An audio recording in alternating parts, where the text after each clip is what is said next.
welcome Whitney Cummings, everybody.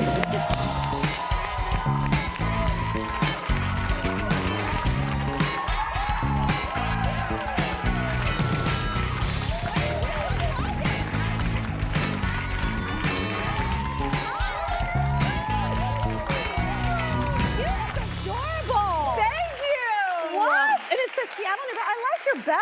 Thank you. Wait, can I have one? No. What?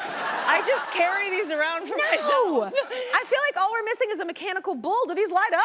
You see, well, okay, they blink. Hold on, it's not that dark. Can we turn the lights off? We turn the lights off. We'll just do this. Yes, and then they, hold on, blink. here, put it, do you see how they light up? Hold on, how are we? I'm trying to figure out a way to show you. Well, wait, we're all about LA this week, so what are some of what's like one of your favorite places you would tell someone to go? LA, well, my favorite thing in the world to do in LA is go to thrift stores, as you can tell by the way I dress. I love going to the Magic Castle. Have you been there? Okay, everybody's talked about it. I've never been, but everybody's talked about it to me. I love magic. Is it real magic show?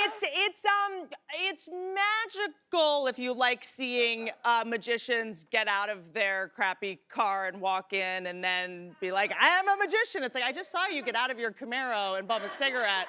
But it's just park in the right place so you don't see the magicians before they put on their magical outfits. You don't want to see You don't want to see the before. Yes. You don't want to see behind the You don't want to see the before here either. You don't. I feel you, magician. Well, I just have the Property Brothers do my makeup, caulk and grout and chainsaws.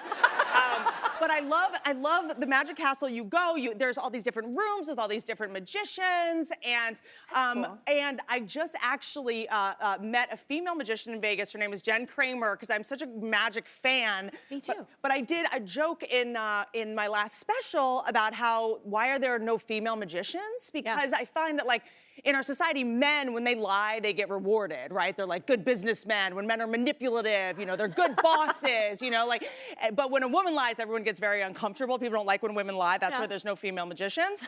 And so I did this, because when a man does magic and lies to you, we're like, whoa, magic. He's amazing. But if a woman were to be a magician, she would like pull a bunny out of a hat and everyone would be like, see, I knew it. You can't trust him. You cannot trust him.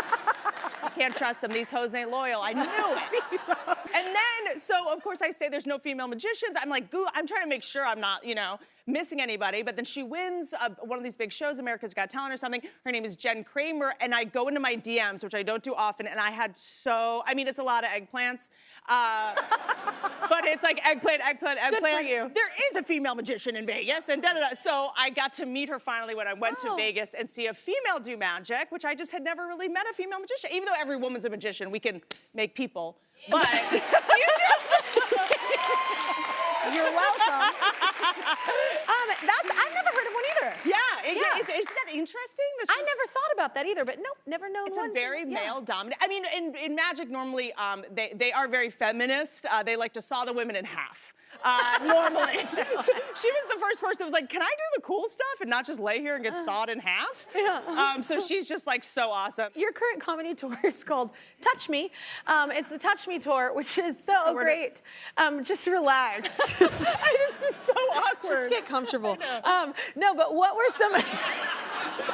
Wait, I have to know, before you got to, I'm in such a short dress that you can't do any of what I'm doing. I was like, I'm gonna flash you some Spanx. It's gonna be hot. So what were your other like title options? Because I love that you landed on tour. Touch Me tour. Well, I came up with the Touch Me tour. It was pre-Delta.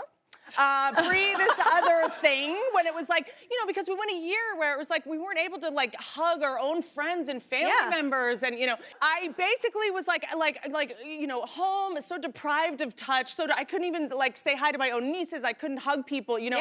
And then when I started going out and touring, and when people started, you know, we started to get tested, and then all of a sudden I found myself just like being such a sexual predator with people. I was just like, if holding a hug a little too long is illegal, lock me up, sir, because I just would not let go of people. It's actually real. Like, that's a real thing. Like, just being able to hug someone again and like the oxytocin, the sort of our bodies don't know, what's going on. It was all fear, and it went from, all of a sudden people that wore masks were like scary, right? You call the police if you saw someone in a mask, and then 3 months later, if someone's not in a mask, you're like, everything changed. So now we're just vaccinated. Did you get tested today? We're comfortable with people in full masks, like on our Ring cameras, just knocking out. Like we're just like, that guy's responsible. You're like, remember when masks were scary? So everything just changed so fast, and I just found I'm such a physical person. I like to look at people in the eye, and I just found and so I was like, okay, on this tour we're gonna do meet and greets, we're gonna do everything responsibly and safe, but I want to get back to being able to take photos with people and hugging people, and I don't want us to always just this emotional trauma of being scared of each other forever. As long as we're being responsible, can we get back to be like human beings? Yeah. And I. Like, when I meet someone I respect, I want to shake their hand and look them in the eye. And so I called it the Touch Me Tour because that's, I was like, let's build up my immune system. Let's see what I can handle. And then I went on tour, and I was doing this thing where I was talking about sort of all the old men in the audience that I love dating old guys, especially now since COVID's happening and they could like marry me. You look like you're gonna get sick soon. And it's like the perfect time to date older men with money. And so I'm an entrepreneur. And if you're not inspired, I can't help you. It's called a business brain. And so there was this guy that was like older, and I was like, we all have to protect you. Like everyone, like I was just making sure that everything was okay and that he was, sort of safe. And I brought him up on stage because I was so worried about him maybe, getting COVID or something. So I brought him on stage with me, and then I was like, okay, what is your dying wish? And he couldn't think of one. And I was like, couldn't think of one? He couldn't think of one. He lived a full life, except I was like, have you ever touched fake boobs before? Oh my God. To which he said no. And I was like, well, here we go. Now's your time.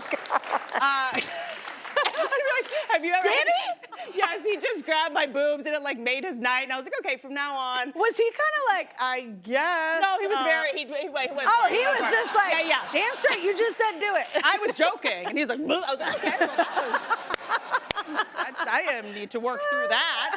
But yeah, so it's like playing Bloody Knuckles. He probably heard himself. Bloody Knuckles. It's not that fun of an experience, but at least, we got to check that off the list. So now it's kind of, I'm just trying to be able to connect with people, give things out at shows. We did a mask show in Vegas, and I brought a bunch of like fun, silly masks for people to wear over their paper masks, because it's like, we don't want to feel like we're performing at Guantanamo Bay either. You don't want to wear masks, we don't want to have to look. So I brought a bunch of like really fun ones and silly ones, and I was like, let's just turn this into like an Eyes Wide Shut, weird, like creepy sex party Halloween extravaganza. That movie did shock me. And so just figuring out a way to like move forward safely, but still like, give people joy and connect people in a way that's safe, and just trying to, I think musicians, you're trying to figure that out too. 100%, and it's a hard thing to kind of, because a lot of people are still canceling, but a lot of people are like, well, let's do this. Like, as long as we're trying to be safe, everybody's saying masks, we're trying. But I love that you're making like innovative and creative. I would expect nothing less from you.